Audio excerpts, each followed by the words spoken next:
இயேசு உங்களை நேசிக்கிறார். பிரியமானவர்களே, இந்த நாளில் ஆண்டவர் நம்மளோடு பேசும்படியாய் வேதத்திலிருந்து சில வசனங்கள் கூட வாசித்து நாம் வாழ்க்கையில் கடைபிடிக்க வேண்டிய கற்றுக்கொள்ளக்கூடிய காரியத்தை ஆண்டவர் நம்மளோடு இடைவிடுவாராக. மார்க்குவின் புஸ்தகம் 10வது அதிகாரம் 11வது வசனம் 12வது வசனம் எப்படியாக சொல்லப்படுகிறது. அப்பொழுது அவர் எவனாகிலும் தன் மனைவியை தள்ளிவிட்டு வேறொருத்தியை விவாகம் பண்ணினால் அவன் அவளுக்கு விரோதமாய் விபச்சாரம் செய்கிறவனாய் இருப்பான். மனைவியும் தன் புருஷனை தள்ளிவிட்டு வேறொருவனை விவாகம் பண்ணினால் விபச்சாரம் செய்கிறவனாய் இருப்பாள். பிரியமானவர்களே, ஆண்டவர் மனிதனை படைக்கும்போது ஆணும் பெண்ணுமாக படைத்தார். வாழ்க்கை துணை ஆதாம் ஏவாள் எப்படி ஆதாமுக்கு ஒரு நல்ல துணையை உருவாக்க வேண்டும் என்று சொல்லி தான் கணவன் மனைவியாக அவர்களுக்கு உருவாக்கி கொடுத்தார், ஒருத்தனுக்கு ஒருத்தி என்ற பிரகாரமாக. ஆனால் ஆண்டவராக இயேசு கிறிஸ்துட்ட அவரை சோதிக்கும்படியாக பரிசேயர்கள் ஒரு கேள்வி கேட்கிறார்கள்.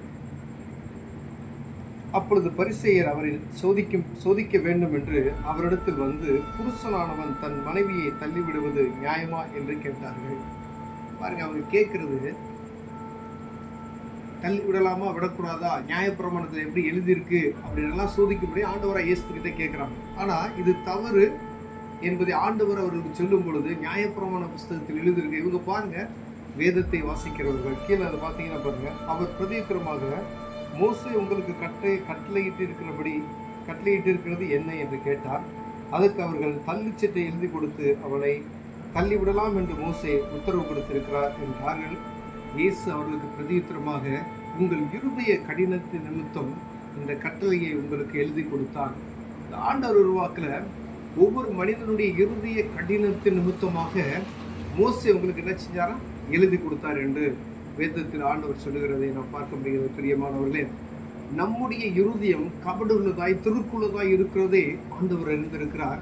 மோசே இது நிமித்தமாகவே இதை எழுதி கொடுத்தார் என்று ஆண்டவராக இயேசு கிறிஸ்து என்ன சொன்னார், அவங்ககிட்ட உங்கள் இருதய கடினத்து நிமித்தமாய் நீங்கள் இதை கேட்குறீங்க அப்படின்னு சொல்லி எழுதி கொடுத்தார். ஆனால் அப்படி கிடையாது. அவள் ஆண்டவர் சொல்ல தெளிவார், மனைவிக்கு விரோதமாய் நீ ஒரு காரியம் அவளை தள்ளி விடலாம் அப்படி மனசில் நீ நினச்சிட்டேன்னா நீ விபச்சாரக்காரனாக இருப்பாய் என்று சொல்லுவார். அதே போல் ஒரு மனைவி தன் கணவனை தள்ளிவிடலாம் அப்படின்னு நினைச்சா அவள் விபச்சாரம் செய்கிறவளாக இருப்பாள் என்று சொல்லுவார். அப்போ ஒருவனுக்கு ஒருத்தி என்பதில் ஆண்டவர் தெளிவாக நமக்கு சொல்லியிருக்கிறது நாம் பார்க்க முடிகிறது. பிரியமானவர்களே, பாருங்க, ஆகையால் அதுக்கு தான் மேல் வசனம் அப்படி சொல்லுகிறது, அவர்கள் இருவரும் ஒரே மாம்சமாய் இருப்பார்கள், இவ்விதமாய் அவர்கள் இருவராய் இராமல் ஒரே மாம்சமாய் இருக்கிறார்கள். ஆகையால் தேவன் இணைத்ததை மனுஷன் பிரிக்காதிருக்க கடவன் என்றார். பின்பு வீட்டில் அவருடைய சீசர்கள் அந்த காரியத்தை குறித்து மறுபடியும் அவரிடத்தில் விசாரித்தார்கள். பாருங்க, அவங்களுக்குள்ள அந்த உணர்வு வருது. மீண்டுமாய் அவர்கிட்ட இது தெளிவாக கேட்கணும் அப்படின்னு சொன்னதுனால தான் ஆண்டவர்கிட்ட அந்த காரியத்தை அவங்க கேட்குறாங்க.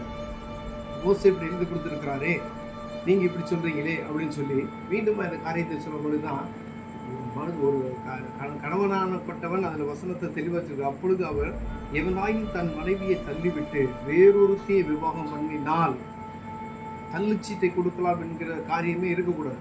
தள்ளி விடலாம், விவாகம் பண்ணிக்கலாம், விவாகரத்து அப்படின்னு சொல்கிறாங்க, அந்த மாதிரி பண்ணிக்கிறது, டைவர்ஸ் பண்ணிக்கிறது, இந்த மாதிரி அந்த காரியமே ஆண்டவர் என்ன சொன்னால் அது அருவருக்கிறார். அப்படி நீ பண்ணுனா, தள்ளிச்சீட்டை கொடுத்து நீ வேற ஒருத்தையை விவாகம் பண்ணினா அப்படின்னு சொன்னால் அது விபச்சாரம் செய்கிறதுக்கு சமானம் என்று ஆண்டவர் சொல்லுகிறார்.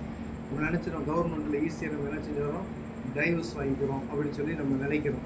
ஆனால் கர்த்தருடைய பிள்ளைகள் ஆண்டவருடைய வார்த்தை வேதத்தில் எழுதியிருக்கிறது, கணவனையோ ஒரு மனைவி இருக்கிறா அப்படின்னு சொன்னால் கணவனுக்கு தள்ளி விட்டுட்டு அவள் போகலாம் அப்படின்னு நினச்சாவே, அவன் கல்யாணம் முடித்தாலும் முடிக்கலைனாலும் சரி, அவனை விட்டுட்டு வெளியே போகலாம் அப்படின்னு முடிவு பண்ணிட்டாவே அவள் விபச்சாரக்காரி என்று சொல்லப்படுகிறது. ஒரு கணவன் மனைவியை தள்ளிவிட்டு வேறொருத்தியை விவாகம் பண்ணினால் அவன் விபச்சாரக்காரனாக இருப்பான் என்று வேதம் சொல்லுகிறது. பிரியமானவர்களே, எவ்வளவு கவனமாக இருக்க வேண்டும் பாருங்கள். பழைய ஏற்பாட்டின் காலத்தில் நடக்கப்பட்டது போல அல்ல, ஆண்டவராக இயேசு கிறிஸ்து கொடுக்கப்பட்ட கட்டளைகளில் நம்ம கடைபிடிக்கிறதுல ரொம்பவும் கவனமாக இருக்க வேண்டியது. காலம் கடைசியாக இருக்கிறது.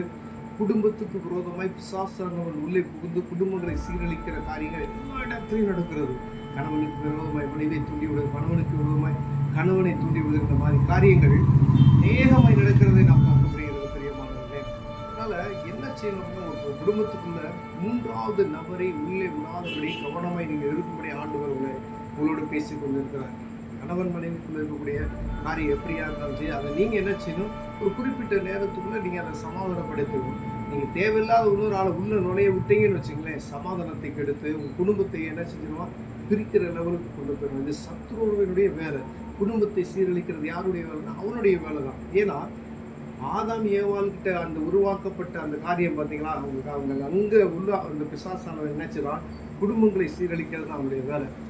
அதனால் ரொம்ப கவனமாக இருக்கும்படி ஆண்டவர் விரும்புகிறார். பிரியமானவர்களே, உங்கள் குடும்பத்தில் நீங்கள் ஒவ்வொரு நாளும் கணவன் மனைவியாக இருக்கிற நீங்கள் ஒவ்வொரு நாளும் தெய்வ சமூகத்தில் அமர்ந்து குடும்ப ஜெபத்தில் ஈடுபட்டு ஆண்டவருடைய சமூகத்தில் எல்லாம் ஒப்புரவாக இருக்கிறோம். ஒவ்வொரு நாளும் ஒருவேளை நீங்கள் ஒரு சின்ன பிரச்சனை வருது அப்படின்னு சொன்னால் ஆண்டவர் சொல்லியிருக்காரு, உன் கோவம் என்ன செய்யணும், சூரியன் அஸ்தமிக்கிறது வரைக்கும் தான்.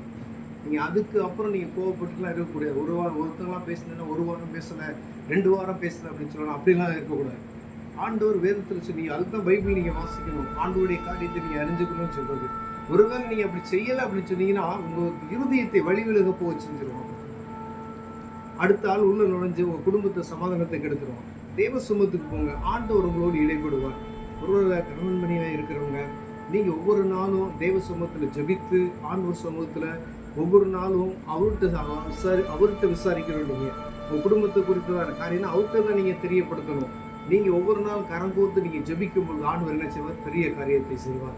அதனால் கணவனை தள்ளிவிடலாம், மனைவியை தள்ளிவிடலாம் அப்படின்னு சொன்னீங்கன்னா ஆண்டவர் சொல்லியிருக்கிற அந்த காரியத்தை நீங்கள் வாசித்து பாருங்கள். அந்த புத்தகத்தை, இந்த வேத புத்தகத்தை நீங்கள் வாசிக்கும் பொழுது ஆண்டவர் பெரிய காரியத்தை செய்வார். கண்களை விடுவோம், ஜெபம் செய்வோம். அன்பின் தகப்பனே, இந்த அருமையான நாளுக்காய் ஸ்தோத்திரம் ஆண்டவரே. அப்பா, தள்ளுச்சீட்டை கொடுக்கிற அந்த காரியம் இயேசுவின் நாமத்தில் ஆண்டவரை கர்த்தருடைய பிள்ளைகளுக்கு வராது இருப்பதாக எந்த மனிதனுக்கு வராமல் இருக்க முடியாது நாங்கள் சொல்லிக்கிறோம் ஐயா. இப்படிப்பட்ட எண்ணத்தை பிசாசானவனே உருவாக்குறான் என்பதை நாங்கள் அறிந்திருக்கிறோம் ஐயா. அதற்கு நாங்கள் எதிர்த்து நிற்கிறவர்களாய் காணப்பட எங்களுக்கு உதவி செய்வீராக.